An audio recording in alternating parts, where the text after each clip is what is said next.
In this video, I'm going to do an unboxing and review of the Gotham Deep Black Gallery frames from Jerry's Artorama. Now, these are the cheapest open back frames that are available on the market. I ordered a pack of 3 24 by 30 inch frames, and if you can believe it, they were only $22 a piece, and this is awesome. But my big question was, how bad are they? I mean, seriously, most of the other open back frames on the market are 2 or 3 times as expensive, and so these must not be very good. That's my question anyway, so we're about to find out. My husband Greg is here to assist me today. I have tendonitis in basically all the joints in my upper extremities, so it's hard for me to unpack things or handle things with any amount of weight. Now, I would like to make clear here though that these frames are very lightweight. They're just over 2 pounds a piece. So the average person won't need help unboxing a set of 3 of these frames. It's just that I have a particularly sensitive system and I can't handle lifting really anything over 5 pounds, which sucks for me. But for you, the average person, you don't need help when unboxing or handling these. First thing I gotta say is that the packaging is amazing. They have foam to protect them on both sides of the frames. They are wrapped in bubble wrap, and they have cardboard corner protectors on each frame.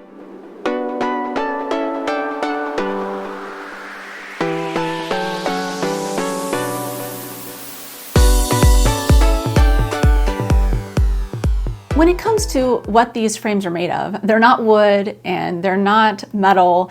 There's some kind of plastic type material, but they don't feel like plastic and they don't look like plastic. It's kind of weird. Jerry's website says that they are a patented ecological renewal core material or something. I don't know, whatever that means. But they ultimately feel like they have a satin finish and they are very lightweight. They don't feel substantial in any way, although they look really nice. I mean, if you just look at the frame, especially once it is on a canvas and it's ready to hang on the wall, it looks amazing. And the finish feels really nice. Nothing came scuffed or damaged in any way because their packaging was so good. But the material itself is obviously very cheap. And this material must be how they are saving money and how they're able to sell them for only $22 a piece. It's also important to note that these frames don't come with any type of hardware or glass or anything like that. They are just the open back frames. Now, I'm used to this because most open back frames don't come with any glass or hardware. And so I have all of the things that I need to mount my canvases in them here on hand.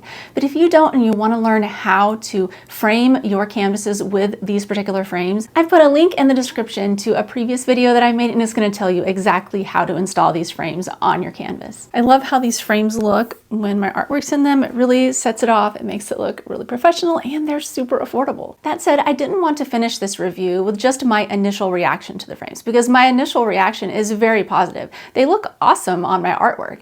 But my big question in my mind is, how are they going to do at art fairs? Because I'm loading them in and out of boxes, carrying them in and out of venues, hanging them up, taking them down.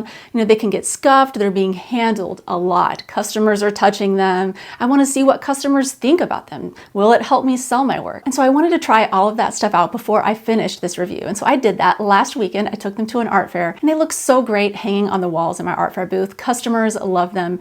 It really made my art fair booth look nice. But I did find one downside to these frames that I wouldn't have figured out if I hadn't done this. So I'm so glad I did this test before I finished the video review.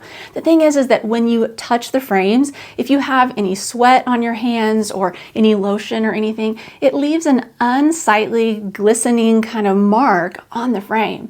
And it doesn't look very good. I found out that this happened when we were hanging the frames on the first day of the event. So then the next day I bring back a microfiber cloth to try to clean it off of there. And I buffed at it for a while and really scrubbed at it. And eventually I did get it to look better, but not as good as I would like to. So this is definitely something to keep in mind. If you're going to be handling the frames a lot, you might want to wear cotton gloves so that way you don't leave any skin residue of oils or anything like that behind on the frames that are really hard to remove later. I don't know why this happened because I've never had any other frame that I've used do this. I think it's just something about the weird patented ecological material, whatever that is, you know.